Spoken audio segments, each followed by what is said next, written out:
राधास्वामी। रात के परम संत बाबा गरीब साहब, दादाजी राम बिहारी साहब के निर्वाण महोत्सव, ये सतगुरु धाम के प्रांगण में सत्संग की दूसरी बैठक हो रही है। जो रात नहीं थे अब आए हैं। हम भारत के नागरिक हैं। भारतीय संविधान में और भारतीय कानून में हम भरोसा रखते हैं, अनुपालन करते हैं। 3 साल के बाद तुम्हारे इस तीर्थ धर्मस्थल सतगुरु धाम में ये निर्वाण महोत्सव मनाया जा रहा है। सरकार जूझ रही थी कोरोना से। हमारा तुम्हारा सरकारी कर्तव्य बन जाता है उस बीमारी से जूझने का। तो 3 साल तक यहाँ कोई कार्यक्रम नहीं हुआ था। अब देश सुरक्षित है तो हम सुरक्षित हैं। ये आयोजन हो रहा है। रात की बैठक में हमने प्रसंग लिया था कि जब हम किसी सतगुरु की शरण में पहुंच जाते हैं तो हमारे जीवन की शुभ दिशा हमको मिल जाती है और परमात्मा की भक्ति का हमको प्रारंभ हो जाता है।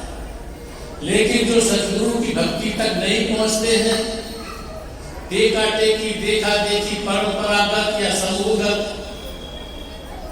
परमात्मा की भक्ति करते रहते हैं, उनको शुभ दिशा नहीं मिल पाती। परमात्मा की दिशा, परमात्मा के प्रतिनिधि, परमात्मा के प्रेमी, परमात्मा के साधक, परमात्मा के अनुभवी द्वारा मिलती है। अब जो हम प्रसंग लेकर चलते हैं, तो जब हम जन्म लेते हैं, चाहे हम हिंदू घर में जन्म ले लेते हैं, मुसलमान, ईसाई, पारसी, यहूदी, जरदुश्ती, किसी भी घर में जन्म ले लेते हैं,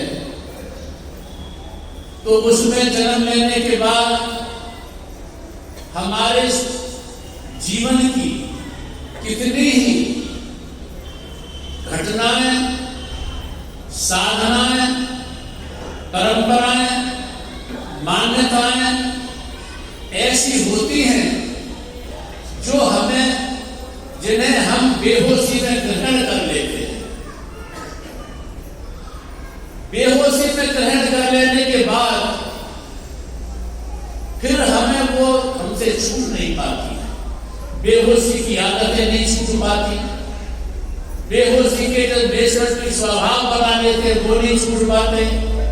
बेहोशी में जो साधना की पद्धति, मानो किसी ने जमीन पर लेटकर ही साष्टांग कर के किसी तीर्थ में जाने की बेहोशी में अपनानी है, तो होशी में हम करे रहते हैं।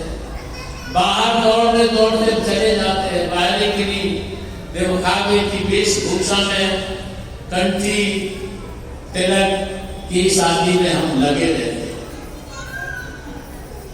संत सतगुरु कहते हैं कि सबसे पहले सतगुरु तुमको पारखी बनाते हैं ताकि तुम लोहे को, सोने को, चांदी को, तांबा को, पीतल को, मिट्टी को, पत्थर को परख सको। बिना पारख के तुमको तांबा, लोहा, पीतल, सोना एक साथ दिखाई देगा, समझ नहीं पाओगे क्या है। तो संत सतगुरु तुम्हें पारखी बनाते हैं कि तुम आंख बंद जब कर लेते हो तो संसार के सारे बाह्य दृश्य, रूप, आकृति, चित्र, मूर्ति, दृश्य, स्थल, पहाड़, नदी, समुद्र, वन, ये सब पीछे रह जाते।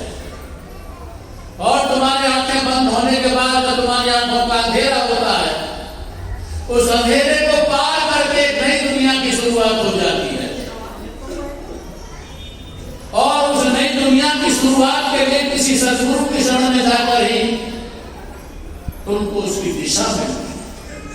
सदगुरु के बिना कोई नहीं जानता तुम्हारे भीतर की बातें, तुम भी नहीं जानते। इसी संदर्भ में बुद्ध दर्शन में एक उल्लेख आया है। भगवान बुद्ध अपने शिष्यों को बार बार एक कहानी सुनाया करते थे, और वो कहानी जो सुनाया करते थे बड़ी दिलचस्प थी, बड़ी मोहक थी, बड़ी आंखें खोलने वाली थी, एक आंतरिक दृष्टि ले जाने वाली थी। कहानी थी उनकी कि एक 5 आदमी अपने घर से नदी को पार करने के लिए दूसरे क्षेत्र में जाने को तैयार हुए। नदी को पार करने के लिए चले तो वहां कोई भी साधन नहीं, अंधेरा हो चुका था, इधर उधर कोई दिखाई नहीं देता था। पांचों ने कहा कैसे करें? तो वहां एक नाव, पहले जमाने में छोटी छोटी नदियां हुआ करती थी, उन पर सब पर गांव के सीमानों पर नाव लगी नागा रहती थी। लोग नावों से ही इस पार से इस पार जाया करते थे। अब तो हमारे सरकारों ने बहुत विकास किया है, छोटी छोटी नदियों का भी पुल बने हैं। नाव वहां दिखाई दी, नाव में बैठे और बैठ करके पतवार नाव में लगी रहती थी, करके इस पार से इस पार हो गए। जब उस पार हो गए, उन्होंने सोचा इस नाव का हम पर बहुत बड़ा एहसान है, लिहाजा इसके एहसान को भुलाया नहीं जा सकता। तो उन 5 आदमियों ने उस नाव को अपने सिर पर रख लिया और नाव को सिर पर रखकर चलते रहे। जहां भी कहीं पहुंचते, नाव को सिर पर रखकर पहुंचते। नाव भारी थी, अपने बोझ से उनको दाबे जा रही थी, लेकिन वो बोझ से दबे होकर भी उस नाव को अपने सिर पर रखे हुए थे। लोग पूछते थे, भाई साहब ये हमारी समझ में नहीं आया, इस नाव को आप सर पर लिए क्यों घूमते हो? अरे ये तुमको दबाए डालती है, तुमको दबाए डालती है, तुम्हारे ऊंचाई के पहुंचने के अंतराल को, आकाश को नहीं छूने देती है, तुम्हें स्वतंत्र नहीं होने देती है। तुम्हारे और आकाश के बीच में एक पर्द बनकर तुम्हारे सिर पर रखी है, उतार के फेंक दो। सीधा खुला आसमान बहुत ऊंचाई पर है, इस नाव को हटा दो। तो वह लोग कहते थे, भैया इस नाव ने हम पर बहुत एहसान किया है,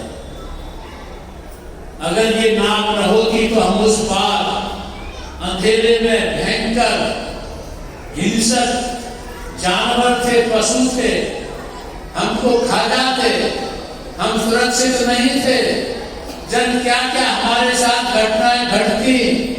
इस नाव का हम पर बहुत एहसान है, हम इसे नीचे नहीं छोड़ सकते। इसका आभार जताते रहेंगे। लोग कहते ठीक है, इस नाव के माध्यम से तुम यहां तक आ गए हो, लेकिन इस बोझ से उभरो, जरा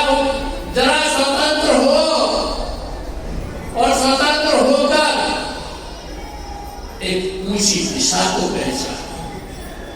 तो उस कहानी के माध्यम से वो कहा करते थे कि जब तुम बेहोशी में बहुत सी आदतें, परंपराएं, मान्यताएं, धारणाएं ग्रहण कर लेते हो और उनमें अपने जीवन को जिए चले जाते हो, तो जब कभी तुम्हारा सौभाग्य बने, कोई तुमको ब्रह्म संसद को मिले और तुमको होश दिला दे, तो बेहोशी में ग्रहण की हुई उनको छोड़ दो। जब भगवान बुद्ध और महावीर दोनों समकालीन थे, भगवान बुद्ध बैठे थे सागरा में, वर्तमान महावीर ने उनको एक लेटर लिखा था, पत्र लिखा था अपनी भाषा में, और पत्र में लिखा था, नदी पार कर छोड़ किनारा, पकड़े मत बैठो सब। जब नदी पार करती है तो नदी पार करने के बाद किनारे पर ही खड़े मत रहो। इस किनारे पर पहुंच जाने के बाद बहुत बड़ी दुनिया है, बहुत लंबी दुनिया है, उस दुनिया में प्रवेश करो। नदी पार करने के लिए नाव का निर्माण किया जाता है, लेकिन नदी पार हो जाने के बाद उस नाव को अपने सिर पर मत ढो, उसके वजन से दबो मत, उसे वहां छोड़ दो। और इससे आगे की दुनिया, जैसे 9 द्वार से ऊपर गुरुमत में 10वें द्वार में तुम किन्हीं भी सत्संग से, भजन से, ध्यान से, सेवा से, परमार्थ से यहाँ पर स्थित हो जाते हो, तो यहाँ पर स्थित हो जाते ही यही मत पड़े रहो, इसको उतार दो और जरा आगे बढ़ो 10वें द्वार की ओर, तुम्हें दूसरी दुनिया नजर आएगी। तो बेहोशी में तुमने बहुत सी आदतें अपनी बिगाड़ ली है, बहुत से वाक्य अपने बिगाड़ लिए हैं तुमने, बहुत से आचरण बिगाड़ लिए, बहुत सी साधना बिगाड़ ली है तुमने, बहुत सी पद्धतियां बिगाड़ ली हैं। जरा उभरो और इनको करके अंतर्मुख हो जाओ।